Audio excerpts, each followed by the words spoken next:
Malapit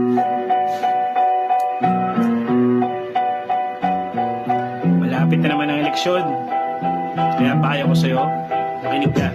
Pili sa presinto, bitbit ang pag-asa, pero kapalit pala ay sobrang apirma. Smile sa camera, may ngiti pang kumpanya. Pag upo nila sa trono, biglang nagka-amnesia. Traffic sa kalsada, bulsa nila mabilis. Taon na kung bumuboto, di pa rin nasusulit. Mga pangako nga nila, puro edit ni resibo ang galit. Di na pwedeng i-delete.